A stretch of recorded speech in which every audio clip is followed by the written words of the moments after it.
kewangan ini adalah jiwa ataupun roh kepada betul, roh. Jadi kalau tidak ada kewangan yang mencukupi, tentu sekali siapa bagaimana cekap sekalipun pengetahuan hebat macam mana pun, kalau sekiranya tidak ada kewangan yang mencukupi, maka pengurusan itu akan sangat-sangat sukar. Ya, betul.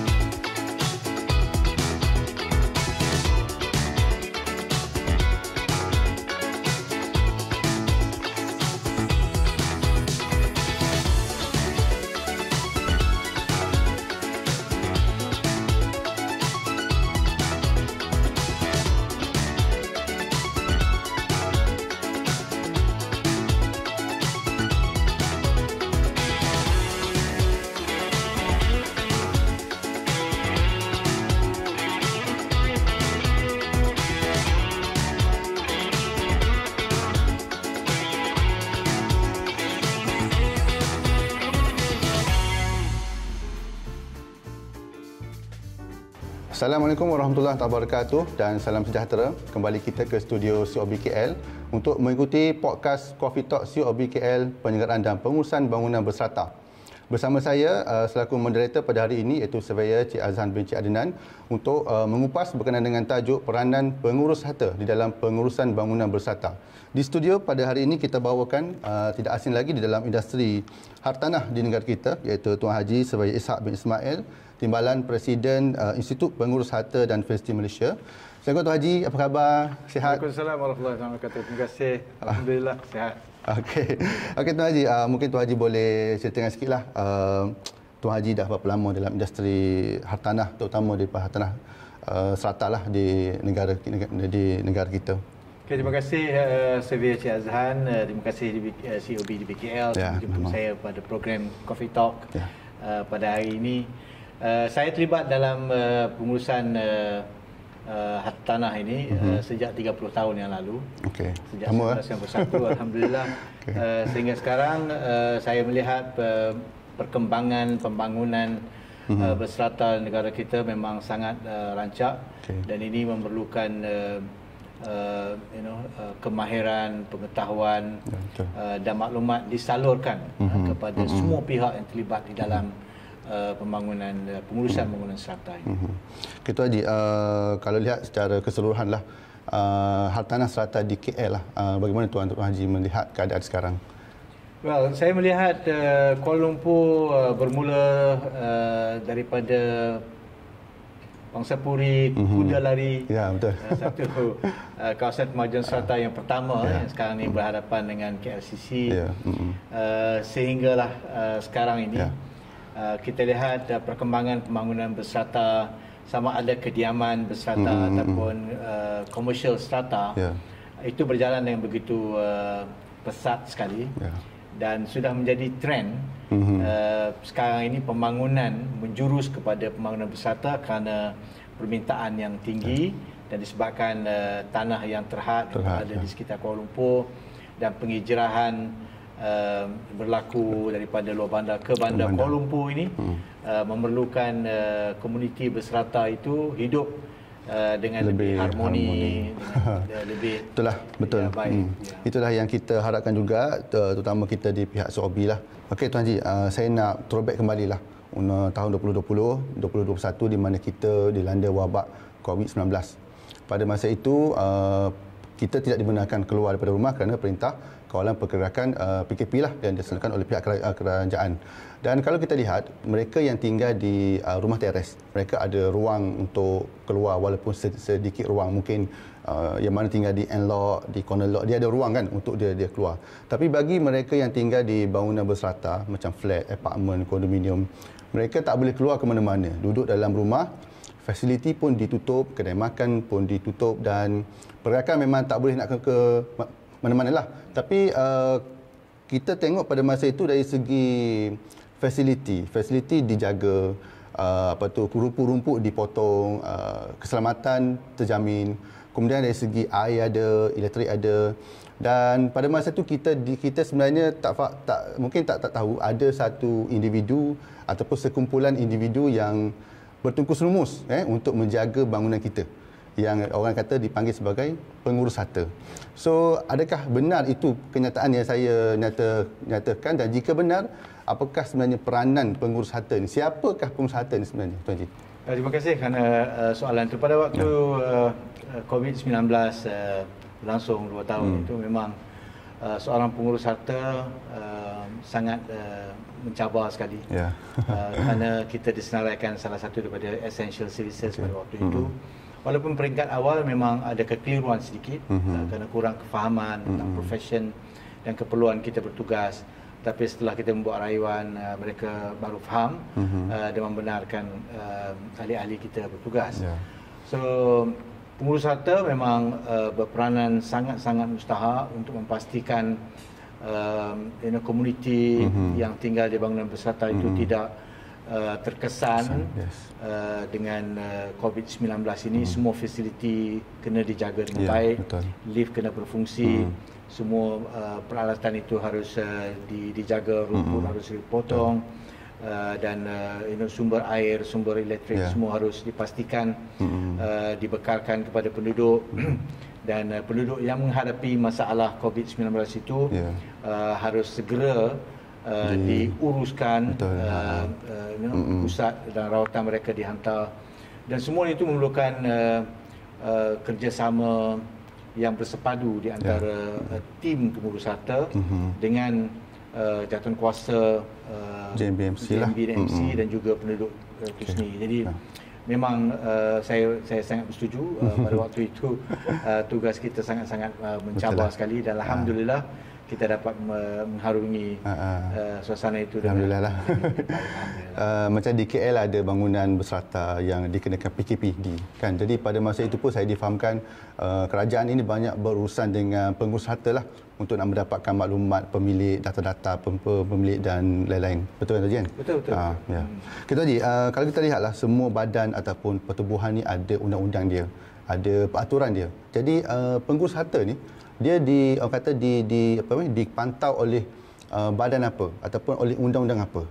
Sebenarnya pengurus harta ini adalah satu profession yang telah dikawal selia oleh pihak kerajaan di bawah Akta 242. Apa itu Akta 242? Akta 242 itu adalah akta lembaga akta penilai pentaksir ejen hartanah dan pengurus harta 1981, yang mana melalui akta tersebut kerajaan telah menubuhkan satu lembaga yang dikenali sebagai lembaga penilai pentaksir ejen hartanah dan pengurus harta, yang bertugas untuk mengeluarkan dan mendaftarkan pengurus-pengurus harta yang diberikan pentaulihan sijil untuk menjalankan amalan mereka dan melindungi kepentingan awam.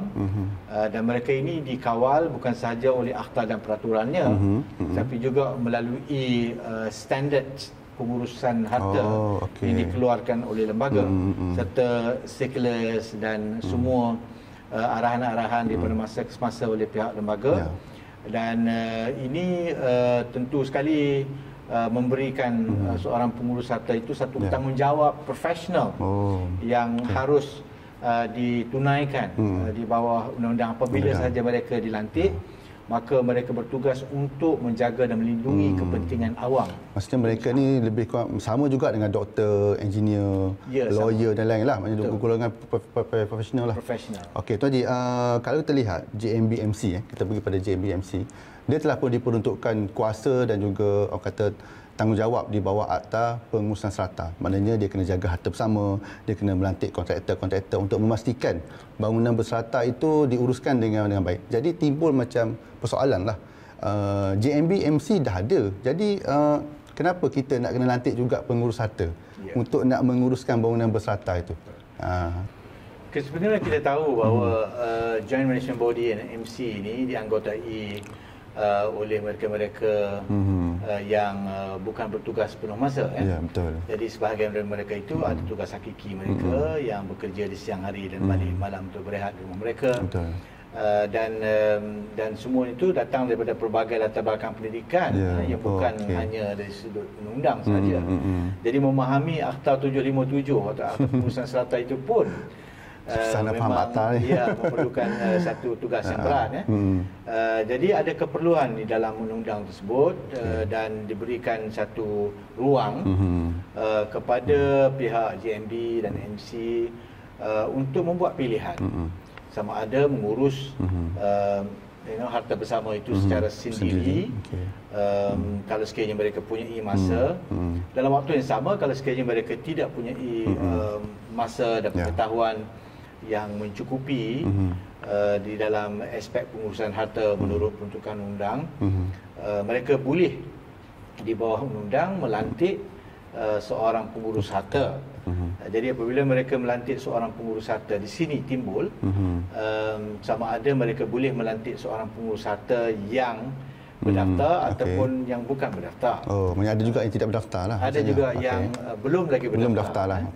Jadi undang-undang memberikan ruang untuk mereka buat pilihan. Jadi, kalau sekiranya mereka melantik seorang pengurus harta yang belum berdaftar dengan lembaga penilai pentaksir ejen harta dan pengurus harta, maka mereka perlu pastikan bahawa pihak tersebut perlu mendepositkan satu amount yang tidak kurang daripada RM50,000 ataupun 12 bulan fee pengurusan mereka. Itu pertama. Kalau sekiranya mereka melantik seorang pengurus harta yang berdaftar dengan lembaga penilai pentaksir ejen harta dan pengurus harta, maka tidak ada keperluan itu lagi.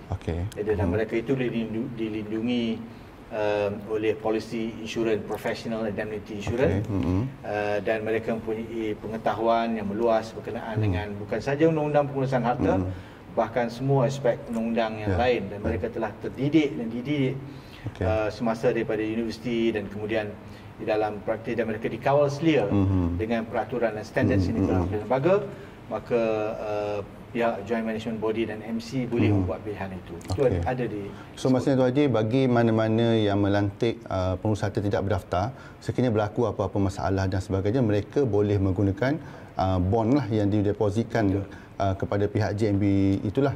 Tapi bagi pengurus harta yang berdaftar ni, dia dah tak perlu nak depositkan bond. Maknanya dia boleh cover daripada insurans yang telah di syarikat atau ambil kan. Jadi kalaulah berlaku apa-apa dispute ataupun isu-isu berkaitan prestasi pengurus harta berdaftar ini, kat mana saluran aduan dia? Sebab kalau macam JMB MC, kita ada SOB, kita ada tribunal, kita ada mahkamah. Jadi kalau pengurus harta berdaftar ni, ada tak mana-mana saluran untuk pemilik petak serata JMB MC untuk mengemukakan aduan lah? Ya, sebenarnya apabila prestasi seorang pengurus harta yang berdaftar dengan lembaga penilai pentaksir ejen harta dan pengurus harta itu dipertikaikan, dan sebarang aduan itu sebenarnya boleh dikemukakan kepada pihak lembaga penilai pentaksir ejen harta dan pengurus harta, dan di lembaga tersebut mereka mempunyai mekanisme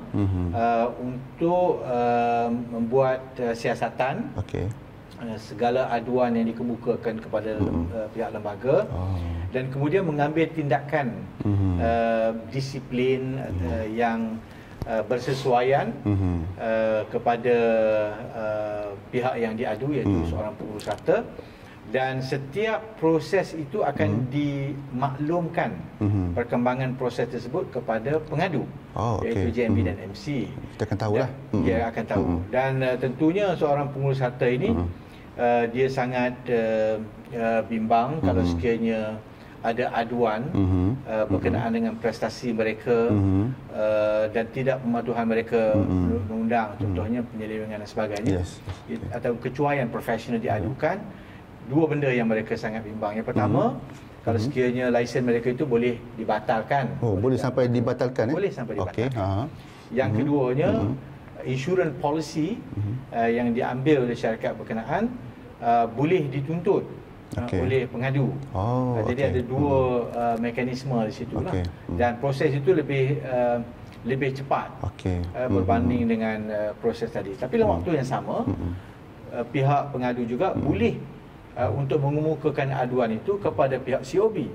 Dan pihak COB boleh membantu mereka untuk channel aduan tersebut kepada pihak lembaga. Jadi ada dua pihak yang boleh memantau dan mengawal selia tindakan mereka. Jadi kepada JMB MC di luar sana, jangan risaulah bila kita lantik pengurus harta berdaftar ini, maknanya kita ada saluran untuk kita kemukakan aduan kepada pihak lembaga lah, untuk diambil tindakan jika berlaku apa-apa masalah ataupun masalah yang berlaku kan. Okey, Tuan Haji, di SOB ini kita banyak juga orang kata terima pertanyaan lah, bagaimana kriteria pengurus harta itu. Kalau kita nak pilih pengurus harta tu, nak pilih yang macam mana?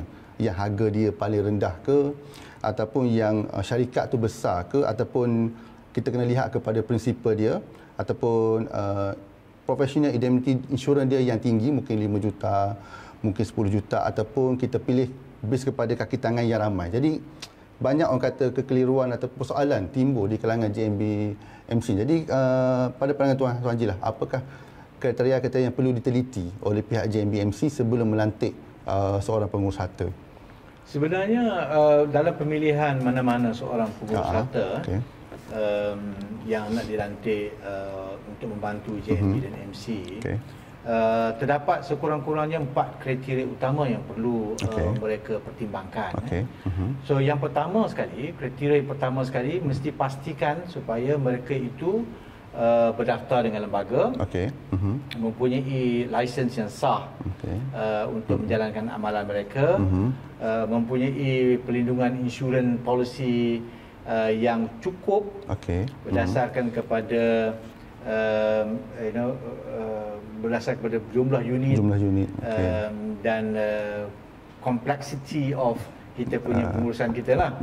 Jadi kalau sekiranya kita mix development, tentulah requirement itu insurans itu mesti perlu lebih tinggi lagi. Dan itu aspek pematuhan. Aspek pematuhan. Yang keduanya adalah dari sudut pengalaman seorang pengurus harta tersebut. Apakah mereka mempunyai pengalaman yang bersesuaian dengan jenis pemajuan yang hendak diuruskan oleh mereka. Jadi kalau sekiranya katalah kawasan pemajuan tersebut melibatkan kawasan mixed development ataupun kawasan pemajuan bercampur, ada residential, ada commercial element, maka kita perlu lihat aspek dan rekod pengalaman, apakah mereka mempunyai pengalaman di masa lepas ataupun sekarang menguruskan kawasan pemajuan yang sama. Kedua. Yang ketiganya adalah dari sudut kekuatan keuangan mereka. Sebab kekuatan keuangan itu boleh dilihat daripada laporan audit yang dikemukakan oleh mereka kepada pihak JMB dan MC, dan boleh disemak di SSM, Suruhanjaya Syarikat Malaysia, dan juga mungkin boleh dipantau ditanya kepada pihak lembaga penilai pentaksir dan ejen harta dan pengurus harta juga berkenaan dengan pengalaman mereka. Apakah mereka mempunyai masalah disiplin yang diadukan oleh pelanggan-pelanggan yang lalu kepada mereka pada lembaga. Itu semua boleh disemak. Kita boleh semak dekat mana Haji? Di lembaga penilai secara terus melalui pusat aduan di lembaga penilai pentaksir dan pengurus harta. Itu yang ketiga, soal pengalaman. Dan yang keempatnya yang pada saya yang paling mustahak adalah bagaimana mereka, apakah mereka mempunyai sistem dan proses kerja yang baik, yang telah teruji, dan mempunyai support daripada pihak HQ. Sebab kita ni dianggap sebagai site office ataupun tapak kan. Jadi tentunya mereka mempunyai HQ mereka kan, ibu pejabat. Bagaimana support HQ itu kepada site team ini. Jadi ini juga harus diperhalusi dan dianalisa. Jadi kalau 4 perkara ini dibuat secara cermat, saya yakin dan saya percaya mereka akan dapat seorang pengurus harta yang memenuhi kriteria tersebut, dan itu dapat membantu. Saya kembali tadi Tuan Haji ada sebut pasal mixed development lah. Maksudnya kalau kita nak melantik pengurus harta untuk bangunan kita yang mixed development tu, better kita cari pengurus harta yang ada pengalaman dalam pengurusan yang mixed development. Jadi ada perbezaan ketara ke antara pengurusan bagi residential dengan komersial ni ataupun mixed development? Ya, tentu ada perbezaan yang agak ketara ya. Yang pertama, kalau sekiranya mixed development, kemungkinan besar berlaku apa yang disebut sebagai subsidiary management corporation, ataupun ada niat untuk kita menubuhkan satu sub MC ya, atau subsidiary MC. Jadi penubuhan subsidiary MC ini berbeza cara pengurusannya dan kaedah dia dan sebagainya. Jadi ini tentu berbeza kalau sekiranya pengurusan itu bersifat satu sahaja, iaitu residential. Itu yang pertama. Yang keduanya dari segi pengiraan charge, penyelenggaraan mixed development dengan yang bukan residential. Jadi itu juga berbeza sebab mereka menggunakan fasiliti yang berbeza, dan mungkin mempunyai pandangan yang juga berbeza di situ kan. Jadi bagaimana pengiraan single rate ataupun satu kadar yang akan mencerminkan fair and reasonable, munasabah dan adil, itu dapat diterjemahkan. Dan ini tentunya berbeza kalau sekiranya kita hanya manage satu saja. Jadi sebab itu saya rasa tadi ada perbezaan. Jadi dan pengalaman itu juga. Sebab mereka yang berada di sektor komersial tentu juga akan ingin supaya bisnes mereka itu dirangsang, dipromosi supaya menjana keuntungan dalam perniagaan.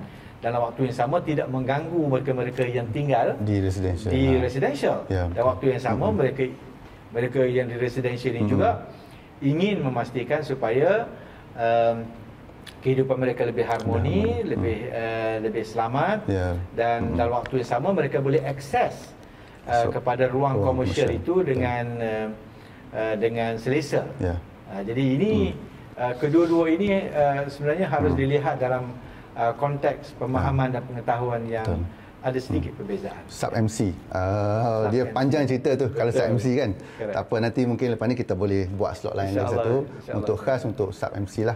Kita pun faham banyak sekarang pembangunan mixed development di KL. So kata apa, niat untuk ke arah sub MC itu memang perlu ada lah supaya memudahkan proses pengurusan.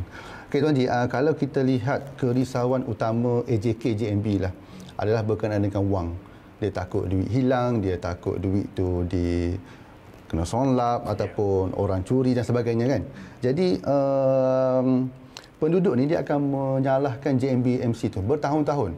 Walaupun mungkin kes tu dah pergi jadi kes polis ataupun dah selesai, tapi dia akan dipersalahkan. Dia akan sebut masa dia ni lah duit hilang. Kan. Jadi apakah polisi yang paling utama lah dari segi insurans yang pihak pengurus harta kena ambil supaya sekiranya berlaku kehilangan wang, kita boleh cover wang tersebutlah dengan insurans yang diambil. Kewangan ini adalah jiwa ataupun roh kepada roh. Jadi kalau tidak ada kewangan yang mencukupi, tentu sekali bagaimana cekap sekalipun pengetahuan hebat macam mana pun, kalau sekiranya tidak ada kewangan yang mencukupi, maka pengurusan itu akan sangat-sangat sukar. Ya, betul. Jadi sebab itu apatah lagi kalau sekiranya kewangan itu diselewengkan. Betul. Berlaku kecurian, berlaku kehilangan, berlaku rompakan di tengah jalan, ataupun mereka terdedah dengan risiko yang akhirnya terpaksa menggunakan wang yang dikutip daripada penduduk itu untuk membayar kerana tindakan undang-undang oleh pihak yang lain. Jadi semua risiko itu perlu dielakkan. Jadi isu dia sekarang ini adalah apakah polisi insurans yang bersesuaian untuk melindungi risiko ini. Yang pertama sekali saya kira yang paling mustahak adalah fidelity guarantee. Apa maksud fidelity guarantee ini adalah kalau sekiranya berlaku okey, kecurian wang oleh pekerja kita, pekerja yang bertugas,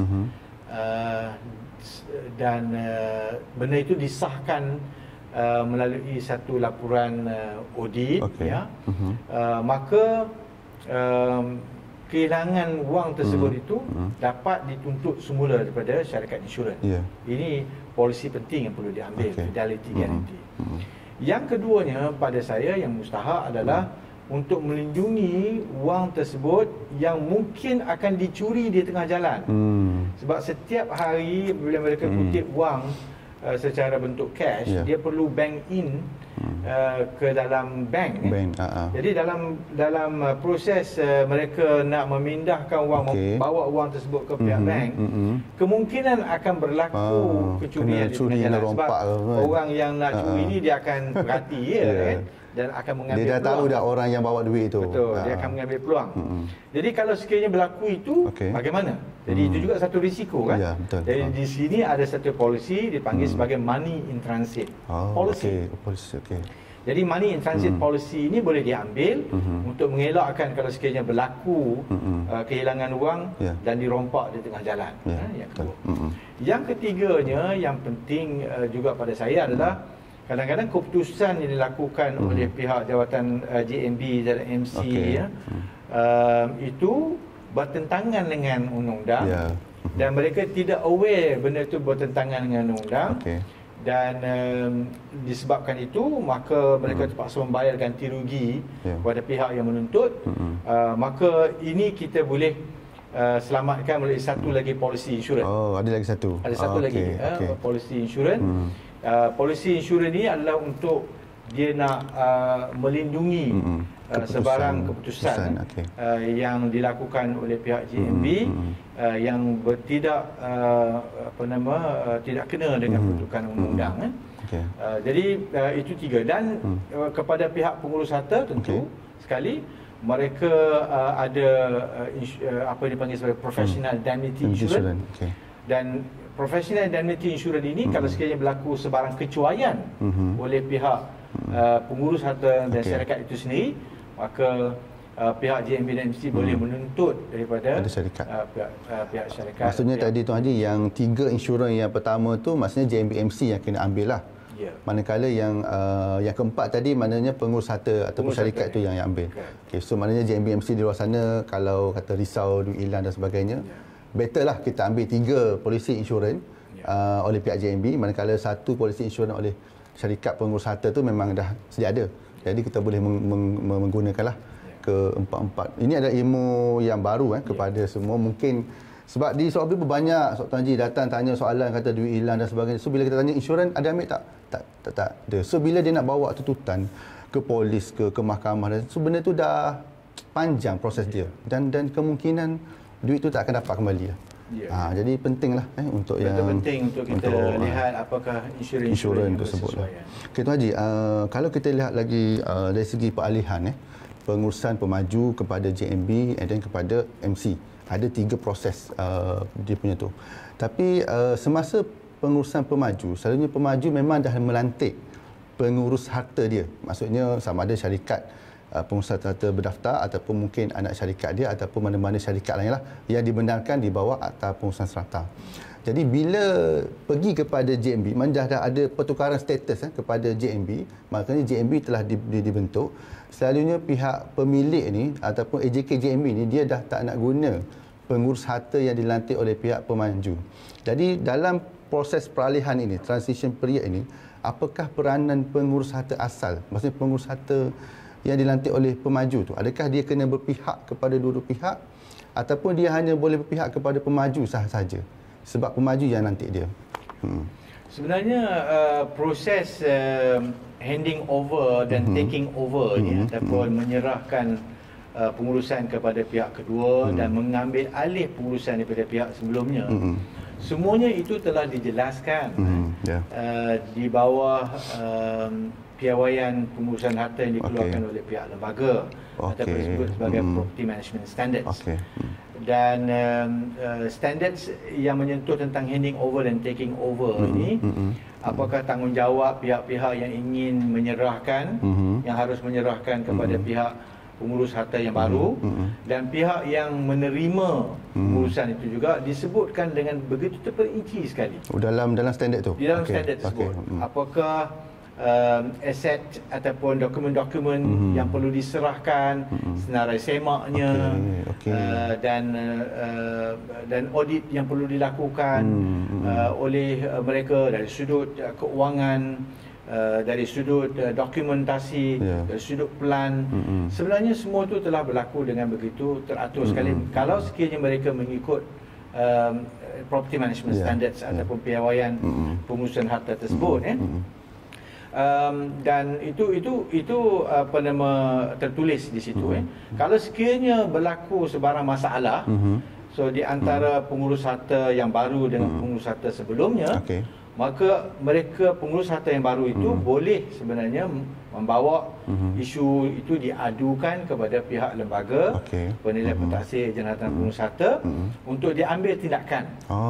Dan pihak lembaga tentunya akan menyiasat dan memastikan supaya pengurus harta sebelumnya itu menyerahkan segala dokumen-dokumen yang menjadi milik pelanggan, bukan milik dia pun. Betul. Dia harus menyerahkan itu untuk kesinambungan dan kelangsungan pengurusan dan untuk kebaikan JMB. Maknanya boleh buat aduan. Tapi kalau JMB sendiri itu yang buat aduan kepada lembaga pun tak ada masalah, boleh lah kan? Boleh. Okey. Okey Tuan Haji, kalau kita lihat di KL ni sebenarnya banyak juga skim pemajuan flat, apartmen yang diurus sendiri oleh AJK JMB, terutamanya flat kos rendah ataupun kos sederhana rendah. Sebab kebanyakan mereka ni adalah daripada golongan-golongan yang dah bersara, so mereka ada masa dah terluang, jadi dan ada rasa nak berkhidmat kepada masyarakat. Jadi bila kita bagi tahu supaya mereka melantik pengurus harta, sebenarnya mereka tak nak lantik sebab kos. Sebab kos. Jadi boleh Tuan jelaskan, ada tak apa-apa risiko lah kepada AJK JMB ni yang uruskan sendiri pengurusan dia? Ada risiko tak pada masa akan datang, mungkin dari segi perundangan, dari segi lain-lain lah mungkin ada? Sebenarnya tidak menjadi halangan kalau kita ikut dari segi peruntukan undang di bawah Akta Pengurusan Strata 757 ini atau 757 ini, tidak ada halangan untuk mereka yang punya masa dan AJK yang sudah bersara, yang ingin menyumbangkan khidmat dia untuk membantu orang lama menjaga harta bersama. Tidak ada isu, tidak ada masalah dan dibenarkan oleh undang. Cuma kita perlu ingatkan bahawa perjalanan pengurusan harta bersama ini dia dikawal selia di bawah akta, dan banyak lagi akta-akta lain yang berkaitan yang perlu difahami oleh mereka dari aspek pematuhannya. Biasanya selalu aspek pematuhan lah Itu yang pertama. Jadi pastikan supaya mereka yang nak bertugas ini, yang ada masa ini, bukan setakat ada masa saja. Jadi mesti mencari ilmu. Sebab kalau sekiranya mereka kekurangan ilmu dan kemahiran di dalam pengurusan, ini akan menyebabkan JMB itu boleh disaman. Dan itu risiko paling utama. Akan menjejaskan JMB dari sudut kewangan mereka, dari sudut berbagai masalah-masalah yang lain. Jadi ada masa saja itu tidak boleh memberikan 100% protection. Jadi ada masa, tapi dalam waktu yang sama perlu belajar. Itu yang pertama.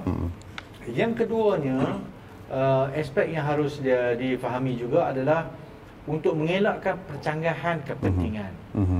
Jadi selalu apa yang kita lihat dan diadukan kepada kita, dan juga diadukan mungkin kepada sebahagian daripada COB. Jadi sebahagian daripada penduduk yang ada masa ini, mereka juga ingin mencari ruang bagaimana boleh mereka membuat side business ataupun kawan-kawan dapat side business, side income. Ini perlu dielakkan. Betul. dalam Undang-Undang 757 ini disebutkan bahawa kalau sekiranya mereka menjadi pemilik di bangunan berkenaan, mereka tidak boleh ada percanggahan kepentingan untuk melakukan, contohnya dia buat cleaning company. Dia nak masuk juga cleaning company itu, nak manage dia punya JMB. Dia tak boleh tu. Dengan alasan untuk mengurangkan kos dan sebagainya. Itu tidak dibenarkan undang-undang. Bukan kerana dia kata dia dah cekap, dia dah pandai, tetapi undang-undang tu untuk mengelakkan dia panggil konflik interest itu.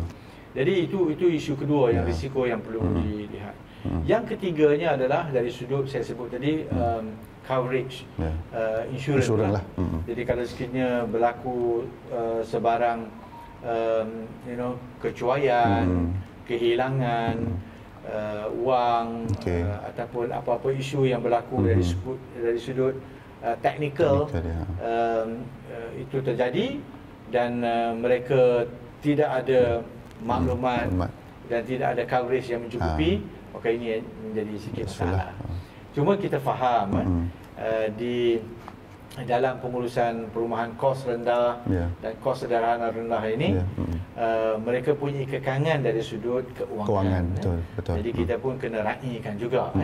Jadi sebabkan kekangan tersebut, maka kita pun menghargai mereka yang ingin untuk menyumbangkan khidmat mereka secara sukarela ataupun sedikit berbayar dan sebagainya. Syarat diluluskan oleh JMB dan MC dan Syarat Agung serta COB mungkin. Tapi apapun pertimbangan-pertimbangan tadi itu kena ambil kira lah. Kena ambil kira. So sebagai pemilik petak, sebelum mereka bersetuju di dalam Mesyuarat Agung untuk menguruskan sendiri, untuk membenarkan AJK JMB ni menguruskan sendiri, kena perhalusilah 3 perkara tersebut supaya sekiranya berlaku apa-apa isu, maka kita ada orang kata jaminannya. Betul katanya. Tapi kita fahamlah bagi mereka yang memang bersemangat nak uruskan sendiri itu, kita faham, tapi kena berhati-hati. Okey Tuan Haji, kalau kita lihat kepada trend pembangunan sekarang di KL, ada banyak kategori orang kata pembangunan seperti rumah WIP, rumah wilayah, Prima, PPAM, dan kebanyakan pemilikan rumah-rumah ini oleh golongan M40 lah, dan kebanyakan juga pejabat awam yang mereka memang tahu tentang undang-undang strata ni. Jadi mereka ni kebanyakannya nak jadi AJK, JMBMC dan juga nak ambil tahu. Maknanya nak ambil tahu dengan lebih terperinci lah berkenaan dengan pengurusan bangunan mereka. Jadi bila saya lihat ataupun kami lah melihat perkara ni, sekiranya skim-skim pembangunan ini diuruskan oleh pengurus harta yang baik, maka semua aduan-aduan ataupun isu-isu ini boleh diteliti lah, boleh diteliti dan juga diselesaikan dengan lebih baik. Maknanya kita kena ada pengurus harta yang baik dan memang cekap. Jadi bila kita bercakap soal cekap ini, maknanya nak kena ada pengurus harta yang cekap, yang memang faham berkenaan dengan strata ni. Jadi pasti dia akan terlibat berkenaan dengan kos ataupun fee kan. Jadi kalau saya bagi contoh lebih kurang mungkinlah skim pembangunan rumah WIP contoh ataupun Prima dengan anggaran kapasiti unit 1,000 unit lah. Jadi berapa agak-agaklah anggaran fee pengurusan kalau JMB ataupun MC melantik pengurus harta tu? Okey. Satu yang saya kena jelaskan di sini, bagus soalan tu Satu saya kena jelaskan di sini bahawa kos melantik seorang pengurus harta ataupun kos management fee ataupun kos pengurusan dan kos untuk kita menggajikan kaki tangan oleh syarikat pengurus harta itu, kos ini menjadi sebahagian daripada komponen kos. Maknanya keseluruhan kos lah untuk yang lain. Jadi bila kita letakkan keseluruhan kos itu, iaitu kos dari sudut pengurusan setiap fasiliti, kemudian kos utility, dan kemudian ada yang ketiganya kos pengurusan dan kaki tangan, penggajian kaki tangan.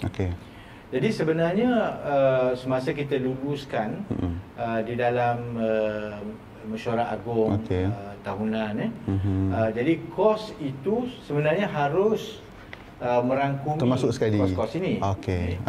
Jadi bila ditanya tentang berapakah yuran ataupun fee yang dikenakan oleh seorang pengurus harta, kita kena lihat dari sudut Yang pertama, apakah keperluan jumlah kaki tangan oleh JMB dan MC. Alright. Kemudian yang keduanya jumlah unit yang nak diuruskan oleh seorang pengurus harta tersebut. So dalam kes yang ditanya itu adalah 1000 unit. 1000 unit. Jadi kalau begitu, maka saya boleh sebutkan secara rule of thumb bahawa kos pengurusan itu adalah antara 20 hingga 30% daripada total ataupun jumlah keseluruhan kos itu. Jadi kalau kita lihat dari sudut katalah 1000 unit, kita kata satu unit katalah dianggarkan charge maintenance charge itu dalam RM120. Contohnya satu unit. Kita buat gitulah. Jadi kalau sekiranya 10% lebih kurang dalam RM12. Jadi kalau 20% dalam RM24. Jadi kalau kita lihat dalam mana-mana sebut harga itu, biasanya akan dibuat sebut harga antara 10 hingga 20% itu. Jadi kalau di total sekali dengan kos kaki tangan itu, dia di dalam lingkungan 20 hingga 30%. Jadi kalau kita ada sedikit rule of thumb itu, kita dapat bajet lah. Jadi kalau sekiranya kita lantik seorang pengurus harta, ini dia punya kos dia. Tapi apapun, saya kira kalau sekiranya seorang pengurus harta tersebut mempunyai volume yang ada dalam kawalan syarikat, contohnya seorang pengurus harta yang bertugas, dia boleh memantau beberapa kawasan pemajuan. Jadi kalau sekiranya sebelum itu dia sudah ada beberapa kawasan pemajuan dan pemajuan baru yang nak diberikan sebut harga itu mungkin berdekatan dengan kawasan-kawasan yang telah pun dijaga sebelum itu, mungkin dia boleh memberikan pertimbangan untuk memberikan diskaun ataupun memberikan inilah kepada pihak JMB dan MC. Jadi sebab itu saya kira jumlah fee itu bukanlah sesuatu yang mutlak.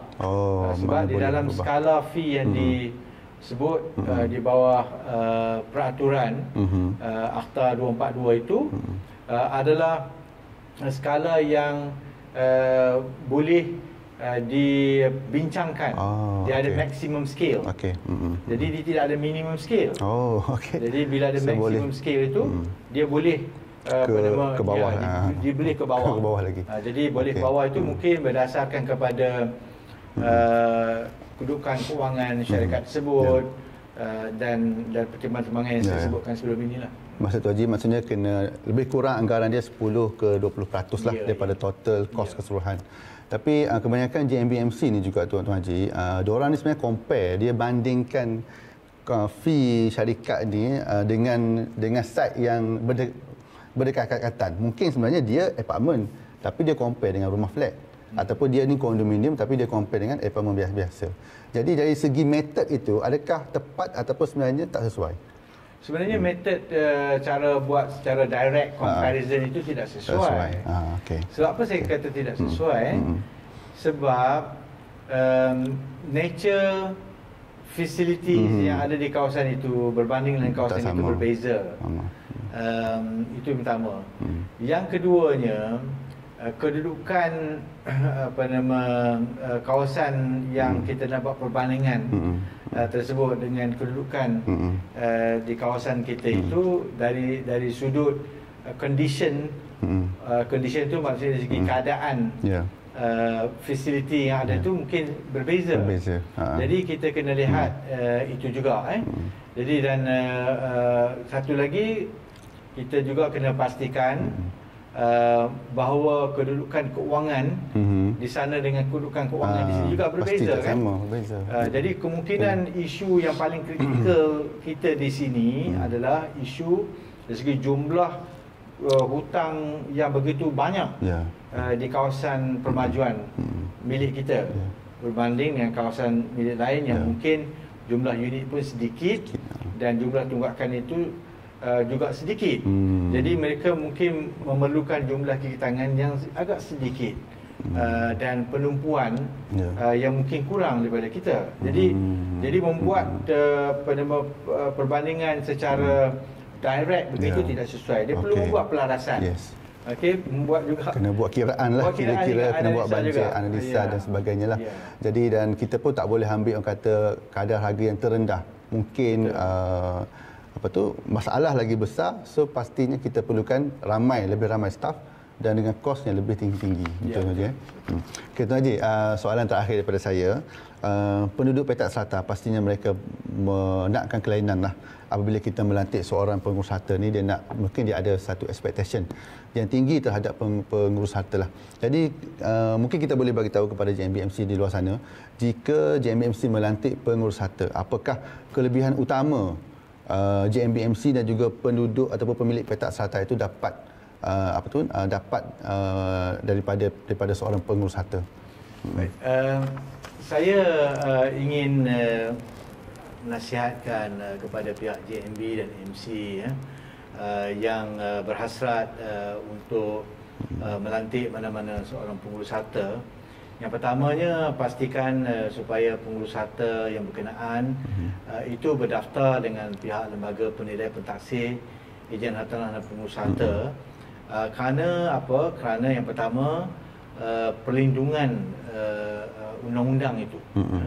Sebab mereka yang dikawal selia oleh pihak lembaga, mereka bukan sahaja mempunyai kemahiran dan pengetahuan yang luas berkenaan dengan aspek pengurusan harta, dalam waktu yang sama mereka juga melindungi kepentingan tuan-tuan yang berurusan dan melantik pengurus harta yang berdaftar dengan pihak lembaga penilai pentaksir ejen hartanah dan pengurus harta. Itu yang pertama.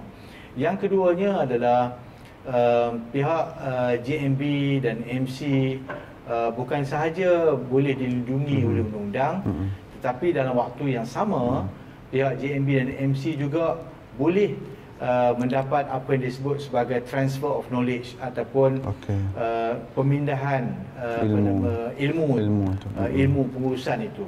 Sebab seorang pengurus harta tentunya akan bersedia untuk membantu pihak-pihak JMB dan MC yang perlu mahir dari sudut peruntukan undang-undang dan sebagainya, dan gunakan peluang itu untuk pengurus harta mendidik mereka, dan mereka boleh mendapat berjimat banyak kalau sekiranya mereka hadir kursus-kursus yang dianjurkan oleh pelbagai pihak dan sebagainya. Tentu ada kosnya, dan itu pun perlu menunggu mungkin tempoh dan tarikh yang sesuai.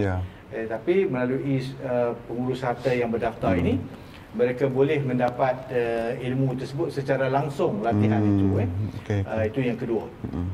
Yang ketiganya, saya kira seorang pengurus harta ini mereka boleh membantu pihak JMB dan MC bukan sahaja pada skim-skim yang mana kondominium dan apartments yang mungkin kelas pertengahan dan kelas tinggi, tetapi ramai juga di kalangan ahli-ahli pengurus harta ini. Mereka juga menguruskan perumahan-perumahan kos sederhana rendah dan kos juga, rendah juga, termasuk PPR, DBKL ada di kalangan ahli-ahli kita, yang saya kira mereka memberikan komitmen yang cukup baik.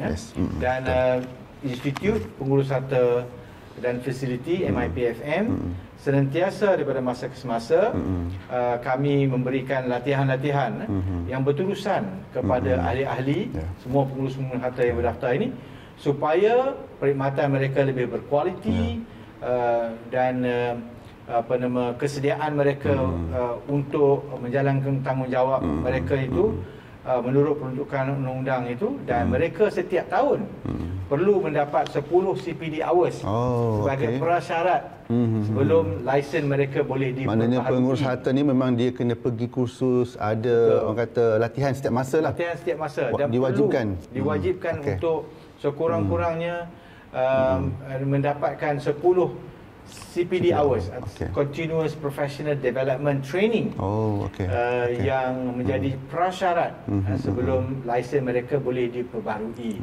Ini untuk memastikan supaya tanggungjawab mereka itu dapat dijalankan dengan baik, dengan berkesan, dengan efektif. Dan kalau sekiranya tuan-tuan dan puan-puan ada masalah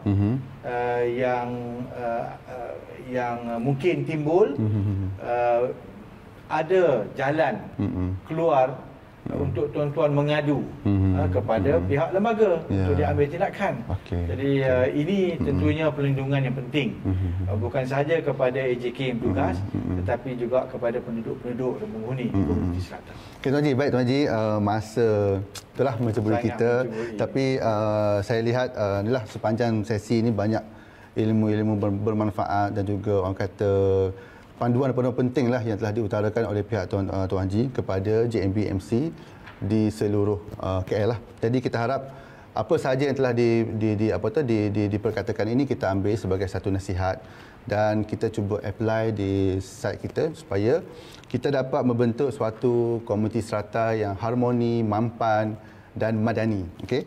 Dan jadi jumpa lagi di siri akan datang. Terima kasih Tuan Haji. Sama-sama. Mungkin boleh nanti datang untuk siri-siri kita yang seterusnya. InsyaAllah. MPFM saya bersedia untuk membantu komuniti. Okey, saya akhiri program ini dengan Assalamualaikum warahmatullahi taala wabarakatuh.